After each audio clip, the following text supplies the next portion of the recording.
Bismillahirrahmanirrahim. Assalamualaikum warahmatullahi wabarakatuh. Waalaikumsalam warahmatullahi wabarakatuh. Bapak sebelumnya izinkan kami memperkenalkan diri dulu. Nama saya Sri Apriyanti dan kedua rekan saya Siti Mutiara dan Sesi.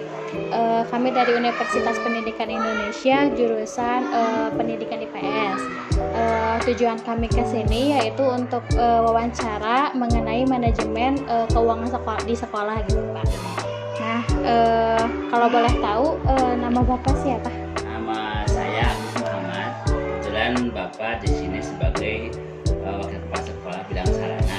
Pada saat bersamaan juga emang admin dari program keuangan Arkas sekarang. Baik, Pak. Kita mulai dari pertanyaan pertama dulu ya, Pak. Kalau boleh tahu, dari manakah sumber anggaran dalam pengelolaan sekolah ini?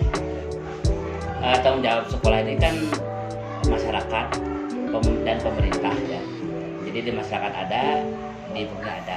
Yang di pemerintah namanya BOS, Bantuan Operasional Sekolah. Itu sudah pasti diberikan setiap tahunnya kepada sekolah berdasarkan jumlah siswa.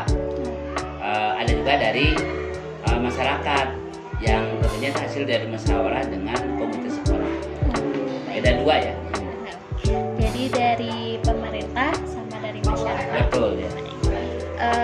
Kalau boleh tahu juga nih, Pak, berapa sih besaran anggarannya dari keseluruhannya gitu? Anggaran yang pasti dari pemerintah itu kan untuk SMP ya, ini jenjang SMP 1.200 per siswa per tahun. Dikalikan jumlah siswa, kemudian jumlah siswa di sini 80. Tinggal dikalikan saja itu. Dikali 80 Ya, siswa. 80 dikalikan 1.200.000. Itu per tahun. Nanti pengeluarannya itu ada sistemnya per salur. Ya, 3 salur. Ya, jadi 5 bulan pertama, kemudian 4 bulan dan sisanya. Jadi salur pertama keluar, salur kedua keluar, salur ketiga juga keluar. Jadi tidak secara langsung. Tidak langsung uang segitu enggak. Jadi disesuaikan nanti uang yang salur itu ada laporan. Laporan sudah selesai, diupload, baru salur yang berikutnya keluar. Siapa saja sih, Pak, yang terlibat dalam proses perencanaan anggaran? Perencanaan semuanya guru itu kan ada rapat ya, ada guru. Yang pasti kepala sekolah, bendahara, operator, dan guru yang ditunjuk. Itu yang otomatis. Tidak semuanya guru ya, tapi walaupun itu ya masing-masing punya kepanitiaan tersendiri. Jadi banyak ya yang terlibat juga. Kalau untuk kegiatannya sendiri, Pak, apa saja sih yang diberi dana gitu? Nah, yang kegiatan ini kebetulan ada ada laporan ya, laporan BOS. Jadi kegiatan yang bisa didanai itu ada 8 bidang. Yang pertama ada bidang program pengembangan kompetensi lulusan. 8 bidang. Dan bidang Kompetensi lulusan. Yang kedua, pengembangan standar isi. pengembangan standar isi. Yang ketiga, pengembangan standar proses.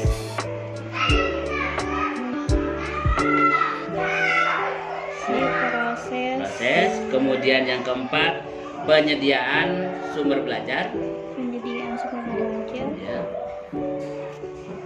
Yang kelima, tendik, pengembangan Tendik.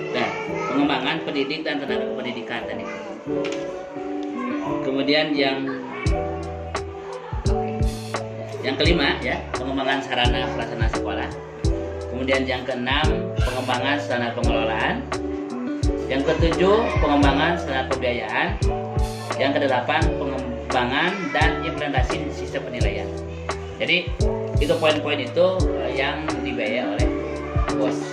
Termasuk mungkin di dalamnya karena tadi ada dari masyarakat, otomatis masuk ke dalamnya. Baik, Pak. Lalu apakah setiap kegiatan yang dibiayai oleh sekolah ini tercantum di RABPS? Ada. Jadi RKS ya sama juga ya seperti itu. Jadi jumlah penerimaan berapa? Dihitung misalnya dari BOS tadi kan 80 kali 1.200.000. Ya. Kemudian dari masyarakat itu dulu aja. Kira-kira di cara menghitung itu dari semua kebutuhan yang tadi itu berapa jumlah yang dibutuhkan dari kita? Misal dibutuhkan 100%, sementara yang dari bos ada 50%, berarti kurang 50%. Nah 50% itu nanti dibuatkan kepada masyarakat yang tentu lewat SPP gitu kan. Jadi kegiatannya dimasukin dulu ke apa tadi namanya? Jadi RKKS ya atau LAPPS ini ya. Terus 50 dari pemerintah, 50 dari masyarakat. Anggap seperti itu. Jadi nanti dari hitung itu kebutuhan sekolah itu selama setahun untuk bayar guru, untuk listrik, untuk semua yang elemen tadi berapa? Anggaplah semuanya butuh 100 juta ya. Iya. 100 juta. Dan sekarang 100 juta. Dari bos dulu berapa? Bisa dari bos 80 juta. Berarti kurang 20 juta. Nah 20 juta nanti dibagi untuk per siswa. Gitu. Jadi akan menemukan jumlah yang sama gitu. Paham ya? Paham. Lalu bagaimana sih mekanisme penyaluran dana yang digunakan dalam satu kegiatan? Jadi penyaluran dananya setiap kan semuanya masing-masing udah ada APBS termasuk tanggalnya atau perkiraan bulan ini sampai 1 tahun ini kan berbeda. Nah itu yang nanti keluar pendanaan tadi. Perlu ini nanti dikeluarkan oleh bendahara. Bendahara nanti kan memerlukan bukti ya. Nah bukti itulah yang nanti jadikan bahan laporan. Jadi makanya nggak rumit sih. Hanya yang rumit itu dari salurnya berapa disesuaikan dengan jadi kita memperhatikan RPPS-nya berapa. Biasanya dari itu kan 50, kemudian 30, 20. Nah, itu yang disalurkan. Untuk yang salur pertama, kedua, ketiga. Nah itu yang salur yang pertama anggap udah direncanakan. Oh biasanya ini 50 juta. Berarti direncanakan itu perkiraan 50 juta. Walaupun nanti mungkin saja lebih dari 50 juta. Gitu. Yang dilaporkan dana dari bos itu sesuai dengan pagunya. Ada yang pagunya, tapi kan ada mamin yang rapat tidak ada tidak ada yang mengawas, yang menguji, tidak diberikan honor. Dari mana uangnya? Itu kan masuk elemen yang lain. Lalu adakah ketika dana ingin digunakan berapa waktu yang diperlukan untuk pencairan dana tersebut? Kalau dana dari itu kan tadi persalur ya. Kalau sudah ada rekening, kalau itu gampang. Kalau sudah ada uang di rekening sekolah bisa diambil kapan saja. Berarti cepat ya Pak ya? Cepat ya. Yang paling lama tuh meminta dana yang belum bagiannya atau yang udah bagiannya tergantung dari pemerintah. Dari pemerintah. Berarti nunggu dulu dari pemerintah. Kalau sudah dari sekolah itu lebih cepat. Lebih cepat ya. Lalu apa sajakah yang dihadapi dalam pengelolaan dan dana anggaran setiap kegiatannya? Maksudnya gimana ya? Apa sajakah yang dihadapi dalam pengelolaan dana anggaran setiap kayak apa sih kesulitannya atau jadi, kelebihannya kayak mungkin gimana? begini, kalau karena kegiatan banyak yang tidak tercover ya. Misal tamu ya, masa tamu tidak dikasih hidangan misalnya, atau rapat yang mendadak, ada yang sakit, kemudian ada juga program pengawet datang ke sini, walaupun tidak dikasih uang kan harus tetap juga ya dijamu, dan banyak hal yang sebenarnya yang kesulitan seperti yang tidak ada di mana. Ada rapat Pak, ini rapatnya hanya 1 orang, tapi yang diberangkatkan 2 orang, atau tugas yang kan tugasnya datang dari sini bisa ke dinas 1 orang atau satu kegiatan itu anggap dikasih uang transport 50.000 misal ya. Ketika satu kegiatan nih mengirim berkas bisa aja bolak-balik Iya, ongkosnya. otomatis kan harus dikasih Iya. dikasih uangnya sesuai dengan bolak-baliknya, tapi nggak ada uangnya dari mana? Nah itu kesulitannya karena tidak masuk ke dalam pagu-pagunya hanya 1 kegiatan, padahal kenyataannya 4 kali. Uang dari mana? Jadi yang ininya nggak kehitung ya Pak? Nah itu yang nggak hitung betul. Yang lain-lainnya gitu. Lalu siapa sih yang bertanggung jawab terhadap proses pengelolaan dan pengawasan keuangan, dan bagaimana proses pengelolaan keuangan tersebut? Dan yang bertanggung jawab pasti kepala sekolah ya. yang mengeluarkannya bendahara. Seperti itu prosesnya. Kalau kebutuhan kan udah ada rencana, jadi memang tidak mesti langsung ke sekolah karena sudah ada rencana. Kapan udah ada, pasti bendahara yang mengeluarkannya. Kalau bendahara tidak ada, tapi karena udah ada rencana, ya bisa aja ikut kegiatan dulu, ya tangani sendiri misalnya, nanti dibayarkan dengan buktinya. Jadi yang bertanggung jawab secara lebih itu kepala sekolah dan bendahara. Lalu bagaimana sih proses evaluasi dan pertanggungjawaban anggarannya? Nah, evaluasi nanti setiap kegiatan karena udah ada anggarannya, dan memang anggaran biasanya kan rencana ya. Kadang rencana itu sama dengan jumlah yang dikeluarkan. Seharusnya memang tidak ya. Rencana butuh uang 10.000, dikeluarkan bisa 10, bisa 5.000 kan seperti itu. Tapi kenyataannya karena ada program ARKAS, jadi program yang dikeluarkan oleh pemerintah, di situ misal biaya transport untuk itu dipatok 20.000 atau makan minum 35.000. Buat kenyataannya tidak seperti itu ya, tidak seperti itu. Nah, jadi perencanaan itu disesuaikan dengan kebiasaan. Dilihat dulu pagunya untuk merencanakan. Oh, pagunya berapa nih? 35. Jadi perencanaan 35 untuk makan misalnya. Kali jumlah untuk rapat misalnya. Nah, nanti untuk pelaporannya berapa yang direncanakan untuk kegiatan satu kegiatan, misalnya rapat guru berapa? Nah, ada mungkin pembicara ya, ada buat spanduk, buat makan dan minum, itu harus ada buktinya, nota dan juga kwitansi. Itu nanti dibundal, dijadikan arsip, nanti di arsipnya seperti begini ya, seperti begini buktinya. Jadi ini ada bukti pembayaran, ya nota kan? Ini kwitansinya, ini notanya ini. Jadi semua harus dilengkapi seperti ini. Ini salah satu prosesnya. Nah, nanti pelaporannya melalui ARKAS tadi, melalui aplikasi. Ini buktinya. Di mana buktinya? Oh ini. Nah, ini ada. Di aplikasi juga dikirim, foto kan, di scan. Ini model nih guru berangkat surat tugas, dikasih transport. Nah, seperti itu. Jadi selalu ada buktinya. Harus ada bukti. Iya. Bagaimana itu kan baru dari bos ya. Sebenarnya kan pendanaan bukan dari bos. Iya. Yang tidak di-cover dari bos itu ada kekurangannya dari masyarakat tadi. Itu terpisah laporannya. Tapi mengikuti standar yang ini. Iya. Standar besar. Untuk selanjutnya siapa sih Pak yang bertanggung jawab dalam pembuatan laporan keuangan setelah pelaksanaan kegiatan?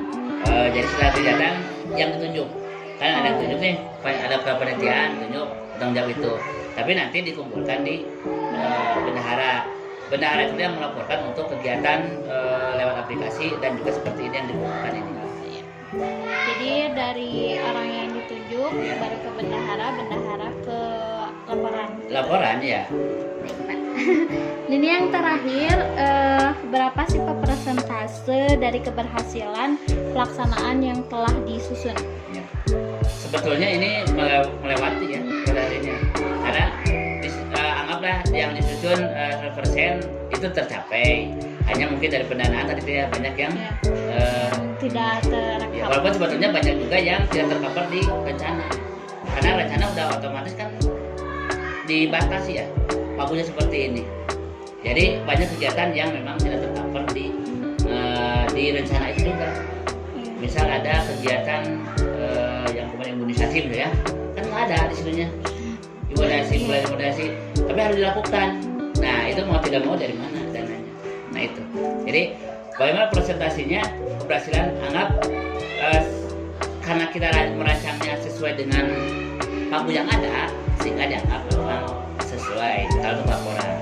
Dalam pelaksanaannya sebenarnya tidak sesuai. Kenapa?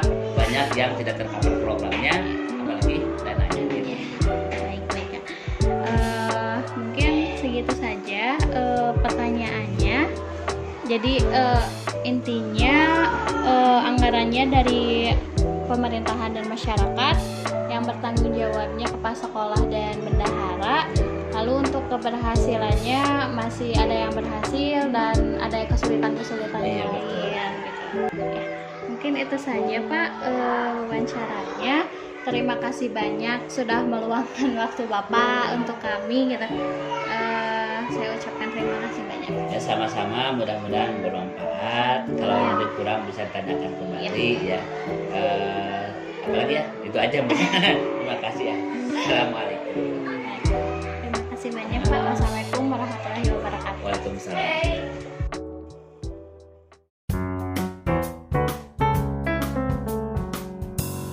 Bismillahirrahmanirrahim. Assalamualaikum warahmatullahi wabarakatuh. Waalaikumsalam warahmatullahi wabarakatuh. Sebelumnya kami izin memperkenalkan diri dulu Ibu. Nama saya Siti Aprianti dan kedua rekan saya Siti Mutiara dan Sesi. Kami dari Universitas Pendidikan Indonesia, program studi pendidikan IPS Ibu. Tujuan kami ke sini yaitu untuk melakukan wawancara dan observasi mengenai manajemen keuangan di sekolah gitu. Kalau boleh tahu Ibu namanya siapa dan jadi apa di sekolah gitu? Ya, terima kasih atas kesempatan yang telah diberikan kepada teteh-teteh dari UPI ya, sudah mempercayakan sekolah kami sebagai sumber salah satu informasi tugas sekolah ya, tugas kuliah.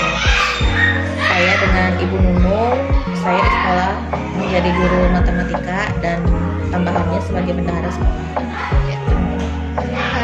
Baik, mungkin langsung saja ke pertanyaannya Ibu. Kalau boleh tahu dari manakah sumber anggaran dalam pengelolaan sekolah ini?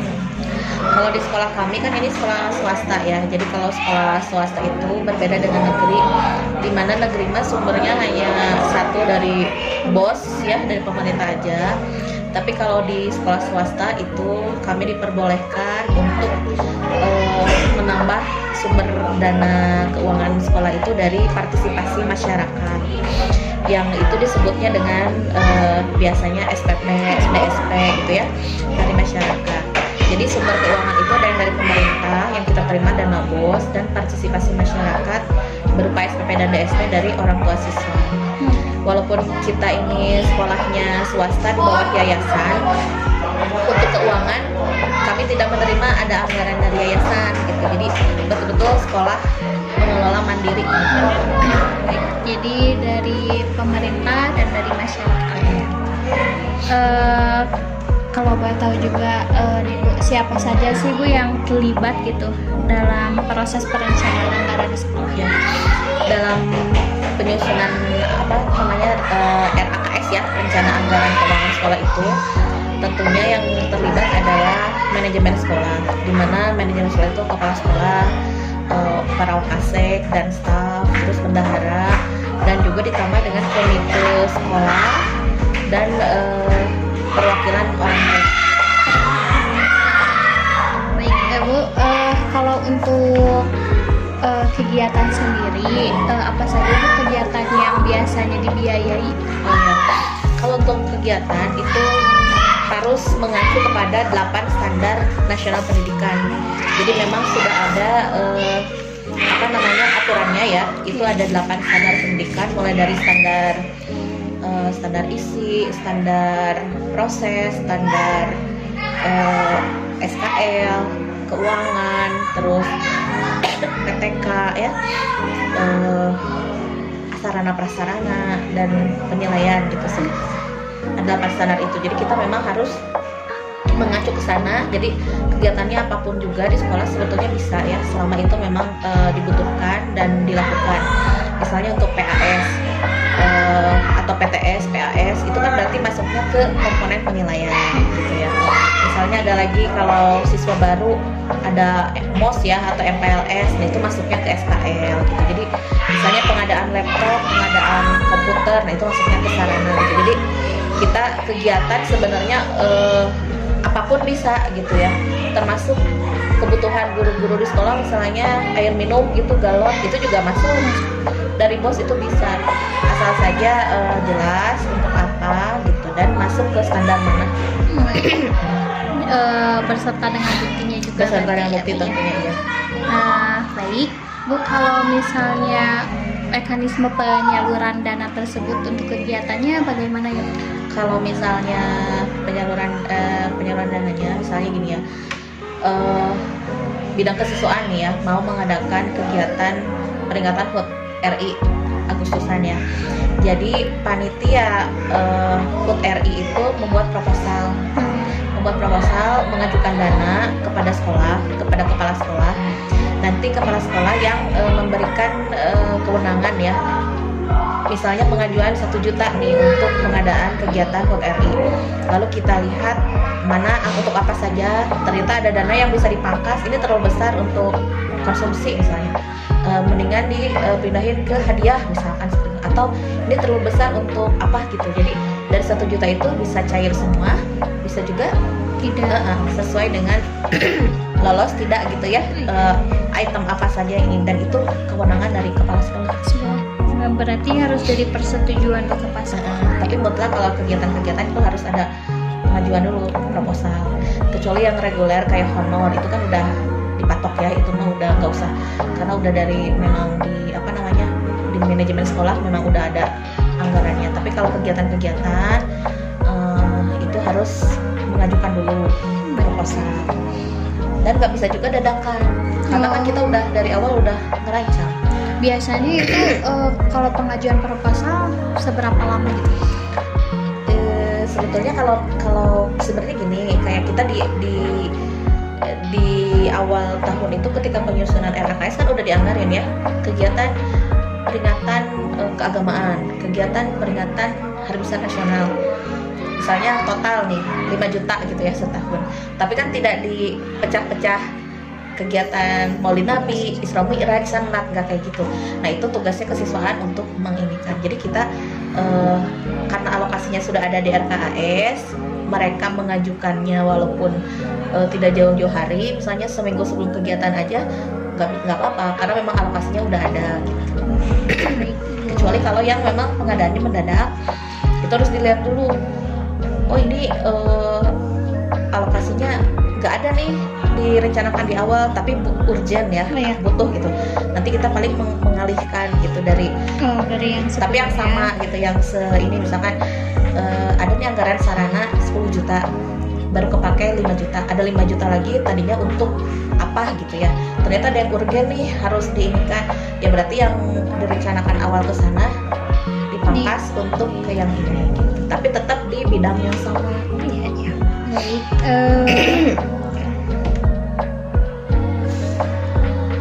Lalu apa sajakah sih Bu kesulitan yang biasanya dihadapin ketika perencanaan anggaran? Ya. Kalau dana yang dari pemerintah itu kan dana BOS itu untuk SMP itu Kota Bandung besarannya 1.200.000 per anak setahunnya. Nah kalau dana BOS makan itu udah pasti gitu. Dapatnya tuh kita udah pasti udah kehitung setahun dapat berapa. Walaupun cairnya kadang tidak tepat waktu ya. Kayak sekarang nih yang untuk periode yang ketiga ini, salur 3 harusnya September, Oktober, November, Desember, bulan Oktober belum cair. Padahal kita kan operasional dari September, harusnya dibiayain dari BOS. Nah, untuk masalah yang dari pemerintah, besarannya udah pasti dan akan kita terima walaupun terlambat. Yang jadi masalah itu kendalanya adalah yang dari partisipasi masyarakat. Kita kan udah merancang nih ya di awal tahun, rapat dengan orang tua, rapat dengan komite, kebutuhan kita sekian, dari BOS sekian, kurangnya berapa, dibagi jumlah siswa, jatuhlah SPP itu kelas 7 yang sekarang 160.000. Nah, kan ketika rapat disepakati oleh orang tua yang hadir itu bahwa SPP 160.000. Tetapi kenyataannya tidak semua masuk. Padahal kita kan ngitungnya dibagi semua siswa, dibagi sejumlah siswa. Jadi dapatlah 160.000 gitu ya.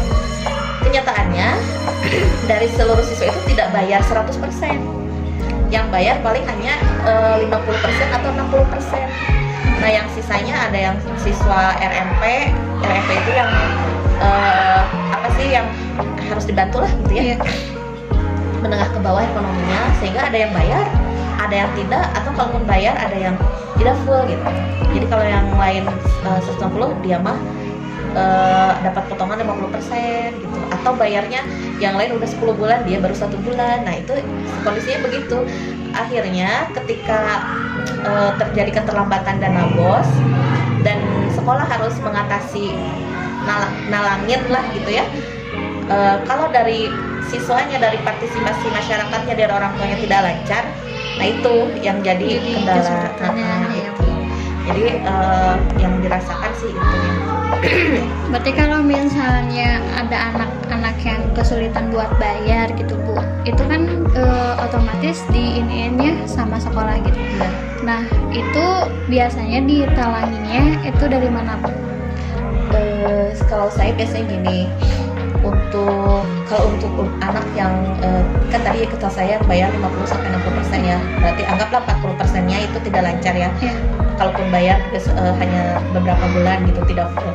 Sebenarnya bagi mereka itu ada dana ini, ada dana bantuan, ada dari Pemkot Kota Bandung ya, itu namanya dana RMP, hanya untuk orang Kota Bandung. Ada juga dana PIP ya, KIP atau PIP. Tapi kadang-kadang kalau yang masuk ke rekening orang tua, nah kadang dibayarin ke sekolah, kadang enggak, dengan alasan dipakai untuk kebutuhan siswa di rumah gitu ya, beli buku atau apa, jadi nggak dibayarin SPP. Nah bagi apa sih namanya, kami bagaimana untuk operasional sekolah ketika yang macet 40% itu. Jadi kita melihat dulu ketika, walaupun di bulan September, Oktober lah misalkan sekarang ya, keuangan udah menipis ya yang di kas sekolah. Yang ditunggu adalah BOS kan, karena memang itu alokasinya dari BOS belum cair. Akhirnya kita untuk kegiatan internal bisa kita pending dulu gitu. Jadi bilang kalau secara ke guru, misalnya untuk guru gitu ya, ada alokasi apa untuk guru-guru nanti ya, ini kan bulan Oktober. Sekarang kegiatan siswa dulu gitu. Jadi pokoknya di manage lah gitu. Yang penting kegiatan tetap berjalan. Tapi untuk keluar kita mah ini ditutupin gitu. Kalau untuk keluar ditutupin. Operasional yang kayak listrik kan nggak mungkin nunggak. Tapi kalau yang internal, urusannya dengan guru, urusannya dengan apa, misalkan uang kegiatan apa, itu nanti ya gitu dirapelkan. Baik Ibu. Kalau yang internal. Kalau ini siapa sih Bu yang bertanggung jawab terhadap proses pengelolaan dan pengawasan keuangan, dan bagaimana sih proses pengelolaan keuangannya? Kalau untuk keuangan yang dari pemerintah, dana BOS, dana bantuan RMP, itu memang ada ininya, kita pertanggungjawabannya ke dinas. Jadi setiap berapa ini ya, ada monef gitu ya, ada monef dari pengelola BOS di dinas kota gitu ya. Jadi kepala sekolah bendahara dipanggil gitu ya di suatu tempat itu untuk dilakukan pemeriksaan gitu, beserta bukti-bukti belanja, laporan keuangan dan sebagainya untuk yang di pemerintah gitu ya, dananya dari pemerintah. Kalau yang internal seperti halnya dari partisipasi masyarakat, itu pertanggungjawabannya dari sekolah itu kepada komite dan yayasan. Karena yayasan sudah, kalau di sini karena sudah otonomi ya, keuangan silahkan dikelola oleh sekolah. Jadi yayasan memang tidak ini keuangan gitu ya. Jadi kita pertanggungjawabannya hanya kepada komite sekolah dan seperti ini. Jadi setiap tahun ada laporan keuangan tahunan di tahun 2020, 2021, 2022 gitu ya. Dan ini pertanggungjawabannya kepada ini. Nah, sekolah-sekolah dan komite. Tapi kalau yayasan ya hanya meriksa gitu ya, meriksa aja gitu. Tapi enggak yang detail gimana. Paling nanti pas rapat orang tua kami sampaikan juga. Nah, yang ini mah nggak dilaporin ke dinas kalau yang dana masyarakat.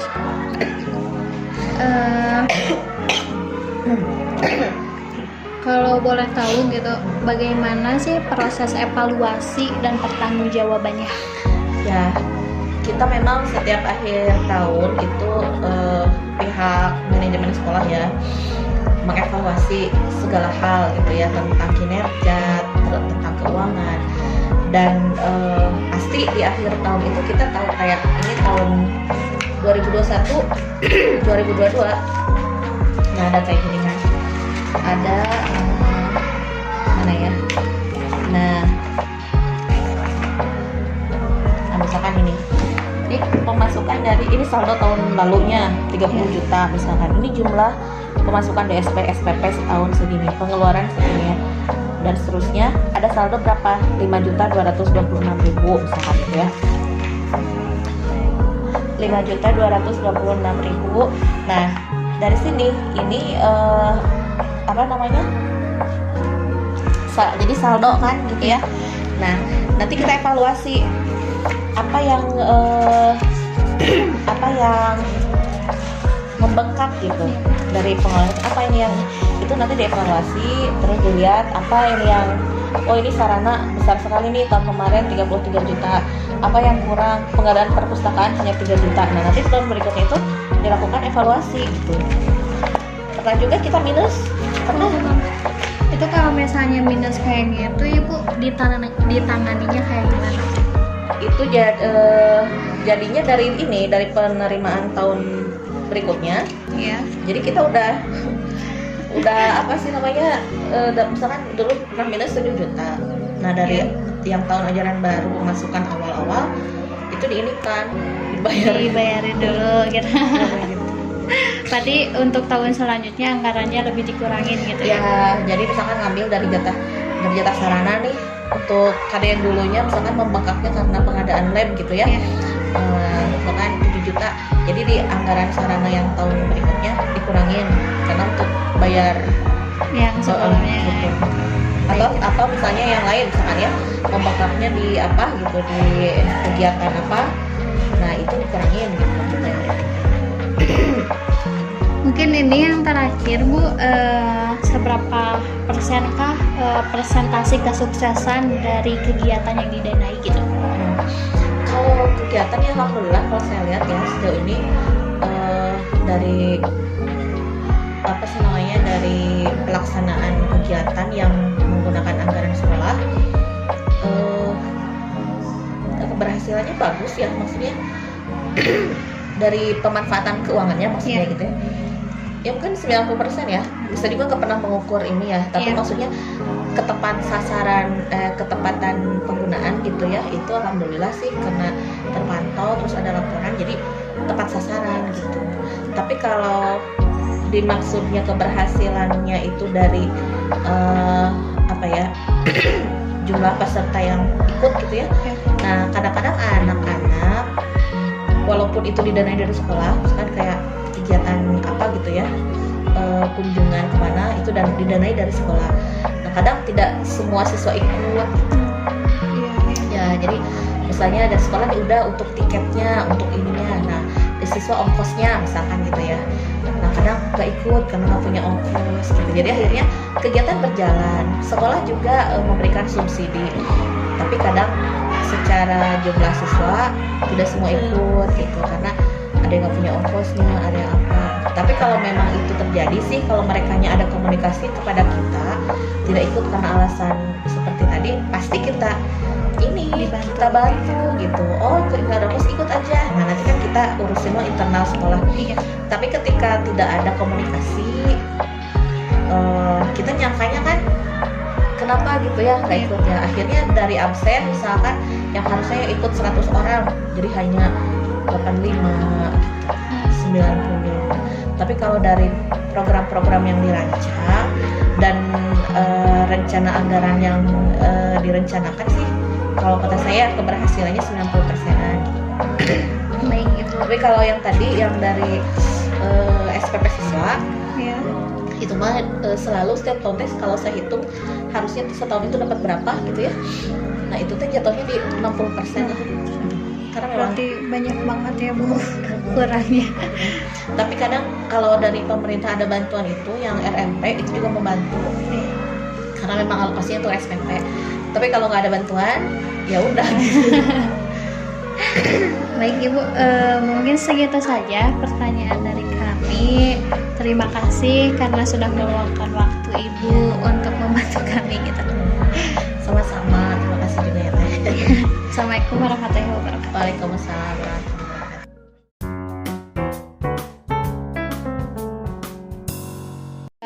Assalamualaikum warahmatullahi wabarakatuh. Waalaikumsalam warahmatullahi wabarakatuh. Kita kenalan dulu kali ya. Nama Teteh Sri Apriyanti dan kedua rekan Teteh yaitu Siti Mutiara dan Sesi. Kami dari Universitas Pendidikan Indonesia, Pendidikan Ilmu Pengetahuan Sosial nih. Kalau dari adanya sendiri nih, namanya siapa? Nama aku Sela Amanda dari kelas 9. Kelas 9. Aku di sini sebagai ketua OSIS di SMP ini. Ketua OSIS Iya. ya. Baik, gimana kabarnya? Alhamdulillah baik. Alhamdulillah ya, baik. Mau tanya-tanya nih soal OSIS, boleh nggak sih? Boleh. Kalau di OSIS gitu kan biasanya panitianya itu dari kelas berapa aja nih? Kalau panitianya itu dari kelas 9 paling Kelas banyak. 9. Iya, dari kelas 9. Tapi kelas 8 sama kelas 7 ada nggak? ada. Ada Kalau juga. misalnya dari kelas 7 nggak ada. Kalau dari kelas 8 ada. 8, 9 berarti Iya. ya. Kalau misalnya untuk kegiatannya sendiri gitu, suka ada apa aja gitu? Kalau kegiatan sendiri di OSIS Ya. Kayak misalnya acara apa gitu. oh ya, kemarin ada acara 17 Agustusan. Terus Maulid Nabi sama Market Day yang baru di angkatan sekarang gitu. Lumayan banyak ya Iya, kegiatannya gitu. iya banget. Capek nggak? Banget, capek banget. Terus untuk kegiatan tersebut gitu, itu tuh dibiayai dari sekolah atau bagaimana? Kalau misalnya waktu 17 Agustus sama itu sama Maulid Nabi itu biayanya dari sekolah. Tapi kalau misalnya yang Market Day itu kan per kelas ya, Iya. per kelas Market Day-nya itu. Nah, itu teh uangnya tuh bukan dari sekolah tapi dari kita sendiri. Dari kita gitu patungan. Tapi kalau keuntungannya untuk kita sendiri gitu. Karena dari kita balik Iya. lagi ke kita Iya, gitu balik ya. lagi ke kita. Terus kalau misalnya dari biaya sekolah gitu, suka ada yang kurang nggak? Kalau misalnya ada yang kurang, kalian cari di mana gitu? Sejauh ini sih kalau misalnya dari yang kurang nggak ada. Oh, Nggak berarti ada. selalu di backup sama Ya, sekolah. selalu pas gitu untuk biayanya. Alhamdulillah. Kayak gitu. Misalnya di sini kalau boleh tahu gitu, bayar SPP-nya berapa? Kalau SPP itu 120.000. 120.000 per semester. Iya, per semesternya. Suka ada nggak sih siswa yang merasa kesulitan sama Kalau misalnya dari siswa lain ada banyak gitu yang kesulitan gitu. Banyak gitu, tapi kalau aku sendiri juga sama sih, tapi aku tuh dapat potongan gitu dari guru, alhamdulillahnya gitu ya, dari kelas 7 karena adanya RMP sama PIP dapat potongan gitu. Jadi meskipun ada kesulitan tapi sekolah juga ada yang membantu ya. Iya, ada yang Saat bantu. ini gitu. Kayak kan kalau misalnya per tahun ada bantuan PIP sama RMP juga gitu. Jadi sedikit membantu ke murid-murid yang benar-benar kayak membutuhkan banget gitu. Iya. Kayak gitu. Oke, mungkin segitu aja dari Teteh. Iya. Makasih banyak nih udah ngeluangin waktunya. Iya, Mau sama-sama. mau diwawancara. Kalau gitu makasih banyak lagi. Iya, sama-sama.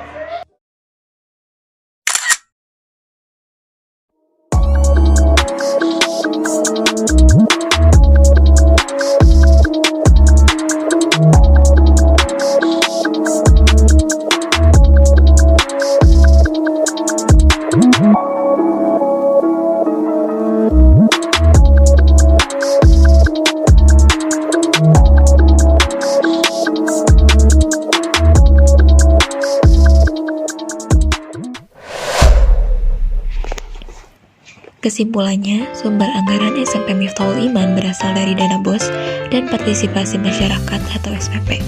Sekolah juga mengelola keuangan secara mandiri dalam pembentukan RKS atau rencana kegiatan dan anggaran sekolah. Yang terlibat yaitu manajemen sekolah seperti kepala sekolah, wakil kepala sekolah, staf, bendahara, komite sekolah, dan perwakilan orang tua siswa. Adapun kegiatan siswa yang dibiayai sekolah mengacu pada 8 standar nasional pendidikan. Kemudian, Untuk mekanisme penyaluran dana dicantumkan ke dalam RKS dan kepala sekolah yang berwenang untuk menyetujui atau tidaknya. Dalam proses pengelolaan keuangan, seperti dana BOS, sekolah melaporkan monitoring evaluasi atau MONEV kepada dinas. Sedangkan mengenai SPP, sekolah bertanggung jawab melaporkan ke komite dan yayasan. Proses evaluasi manajemen keuangan sekolah dilakukan setiap akhir tahun.